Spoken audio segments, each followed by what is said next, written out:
ক্রুশবিদ্ধকরণ ছিল রোমান সাম্রাজ্যের সবচেয়ে বেদনাদায়ক মৃত্যুদণ্ডের পদ্ধতিগুলির মধ্যে একটি। যিশু আমাদের জন্য প্রচণ্ড কষ্ট সহ্য করেছিলেন, কাটার মুকুট পরেছিলেন এবং তার হাত ও পায়ে ক্রুশে পেরেক বিদ্ধ হয়েছিলেন। ফরেনসিক বিশেষজ্ঞরা বাইবেলের বিবরণ বিশ্লেষণ করে মনে করেন যে যিশুর মৃত্যু সম্ভবত তীব্র রক্তক্ষরণ, পানিশূন্যতা এবং হাইপোভোলেমিক শকের কারণে হয়েছিল। এটিকে একটি নৃশংস মৃত্যুদণ্ড হিসাবে বর্ণনা করেছেন। বাইবেলে যিশুর মৃত্যুর বিস্তারিত বিবরণ রয়েছে। কেন তার মৃত্যুদণ্ড এত পুঙ্খানুপুঙ্খভাবে বর্ণনা করা হয়েছে? আজকের অনলি দ্য বাইবেলে আসুন যিশুর বিস্তারিত ক্রুশবিদ্ধকরণের আধ্যাত্মিক অর্থ অন্বেষণ করি। মথি 2:7, 2:9, 3:0 এবং কাটার মুকুট বুননের পর তারা তার মাথায় এবং তার ডান হাতে একটি লাঠি পরিয়ে দিল এবং তার সামনে হাঁটু গেড়ে তাকে উপহাস করে বলল, ইহুদিদের রাজা হোক। তারা তার উপর থুতু ফেল এবং লাঠিটি নিয়ে তার মাথায় মারতে লাগল। মুকুট একজন রাজার মর্যাদা এবং মহৎ মর্যাদার প্রতীক। মস্তিষ্কে, যা দেহের সর্বোচ্চ অংশ, একটি মুকুট পরানো বিশেষ তাৎপর্য বহন করে। তবুও যিশু তার মাথায় ধারালো কাটার মুকুট পরতেন এবং তার হাত ও পায়ে পেরেক বিদ্ধ করা হয়েছিল। মথি 2:7 পদে পিলাত যিশু নির্দোষ জেনেও দাঙ্গার ভয় পেয়েছিলেন এবং তাকে ক্রুশবিদ্ধ করার জন্য নিন্দা করেছিলেন। রোমান সৈন্যরা যিশুকে খুলে ফেলে তাকে একটি লাল রঙের পোশাক পরিয়ে দেয় এবং তার মাথার চেয়ে ছোট কাঁটাযুক্ত ডাল দিয়ে তৈরি একটি মুকুট যিশুর মাথায় চাপিয়ে দেয়া। পূর্বে ভালোমন্দের গান বৃক্ষটি অগম্য বলে মনে হতো, কিন্তু এটি আকাঙ্ক্ষিত হয়ে ওঠে এবং অবাধ্যতার দিকে পরিচালিত করে। একইভাবে শয়তান এখনও মানুষের চিন্তাভাবনা ব্যবহার করে তাদেরকে পাপের দিকে ঠেলে দেয়। মানুষের মন জন্ম থেকে যা কিছু দেখে, শোনে এবং শেখে তার সাথে সংযুক্ত আবেগের সাথে গান তৈরি করে, যা সবকিছুই রেকর্ড করে। আত্মার কর্মের মাধ্যমে গানকে সক্রিয় করার প্রক্রিয়াটিকে চিন্তা বলা হয়। তবে মানুষের জ্ঞান তাদের পরিবেশ এবং অভিজ্ঞতার উপর ভিত্তি করে পরিবর্তিত হয় এবং তারা কিভাবে আবেগগতভাবে জিনিসগুলি উপলব্ধি করে তার উপর নির্ভর করে তাদের মূল্য পরিবর্তিত হয়। প্রায়শই মানুষের জ্ঞান এবং চিন্তাভাবনা ঈশ্বরের ইচ্ছার বিরোধিতা করে। উদাহরণস্বরূপ, পৃথিবীতে লোকেরা অন্যদের নিচে ঠেলে নিজেদের উন্নত করার জন্য বিভিন্ন উপায় ব্যবহার করে। মথি 2:3, 1-2 পদে ঈশ্বর বলেছেন যারা নিজেদের নত করে তারা উন্নত হবে। মানুষ বিশ্বাস করে যে তাদের শত্রুদের ঘৃণা করা স্বাভাবিক। ঈশ্বর আদেশ দেন, তোমরা তোমাদের শত্রুদের ভালোবাসো। আধ্যাত্মিক চিন্তাভাবনা ঈশ্বরের সত্যের সাথে সামঞ্জস্যপূর্ণ, অন্যদিকে মানসিক চিন্তাভাবনা এর বিরোধিতা করে। শয়তান ঈশ্বরের কাজকে বাধাগ্রস্ত করার জন্য এবং মানুষকে পাপের দিকে পরিচালিত করার জন্য মানসিক চিন্তাভাবনাকে প্রভাবিত করে, যা শেষ পর্যন্ত অনন্ত মৃত্যু ডেকে আনে। 2 করিন্থীয় 1:0-5 পদে আমাদের খ্রিস্টের বাধ্য হওয়ার জন্য প্রতিটি চিন্তাভাবনাকে বন্দী করে নেওয়ার নির্দেশ দেওয়া হয়েছে। এর মাধ্যমে আমরা সত্য ও পবিত্রতার মানুষ হতে পারি। আমাদের মনে যে পাপপূর্ণ চিন্তাভাবনা আসে তাও আমাদের প্রত্যাখ্যান করতে হবে। ঘৃণার চিন্তাভাবনা আসতে পারে, যেমন কি তারা যেভাবে আচরণ করে তা আমি পছন্দ করি না, অথবা হতাশার অনুভূতি, ভাবা যে আমরা ভালোবাসি না। অন্যদের সম্পর্কে অপবিত্র বা বিচারমূলক চিন্তাভাবনাও আসতে পারে, যেমন অন্যদের কি খারাপ প্রভাব বা অহংকারী হিসেবে চিহ্নিত করা। যিশু আমাদের চিন্তাভাবনায় করা পাপ ক্ষমা করার জন্য কাটার মুকুট পরতেন।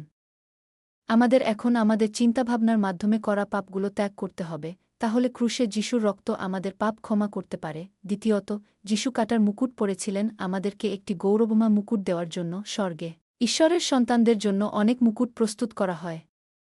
পৃথিবীতে কিছু প্রতিযোগিতায় সমস্ত অংশগ্রহণকারী একটি পুরস্কার পায় এবং র্যাঙ্কিংয়ের উপর ভিত্তি করে স্বর্ণ, রৌপ্য এবং ব্রোঞ্জের মতো পদক দেওয়া হয়।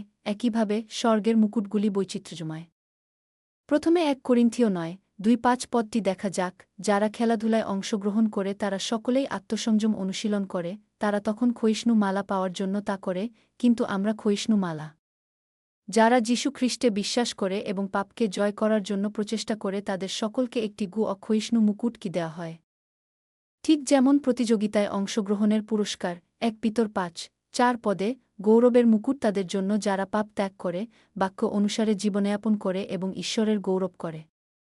প্রকাশিত বাক্য 2:1-0 পদে জীবনের মুকুট তাদের জন্য যারা সর্বোপরি ঈশ্বরকে ভালোবাসে, মৃত্যু পর্যন্ত বিশ্বস্ত থাকে এবং বিশুদ্ধ জীবনযাপন করে। 2 তিমথিয় 4:8 পদে যারা প্রেরিত পৌলের মতো পবিত্রতায় জীবনযাপন করে, বিশ্বাসের মাধ্যমে ঈশ্বরকে খুশি করে এবং তাদের লক্ষ্য পূরণ করে, তারা ধার্মিকতার মুকুট পাবে। প্রকাশিত বাক্য 4:4 পদে একটি সোনার মুকুটের কথা বলা হয়েছে, যা তাদের দেওয়া হয় যাদের বিশুদ্ধ, অপরিবর্তনীয় বিশ্বাস এবং ঈশ্বরের প্রতি আনুগত্য রয়েছে।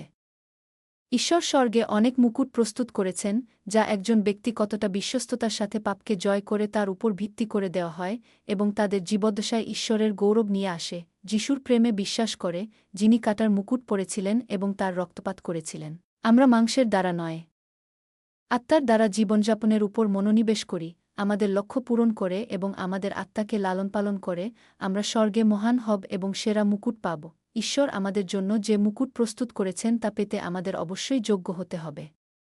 মন্দের চেহারা ত্যাগ করো, পবিত্রতায় বাস করো এবং সর্বোত্তম মুকুট পেতে বিশ্বস্ত থাকো। কেন যিশু নিজেকে ক্রুশে পেরেক বিদ্ধ হতে দিয়েছিলেন? যিশু যখন ক্রুশ বহন করে মৃত্যুদণ্ডের স্থান গোলগোথায় নিয়ে গেলেন, তখন একজন রোমান সৈনিক লোহার বর্ষা এবং অন্যজন হাতুড়ি নিয়ে হাজির হলেন।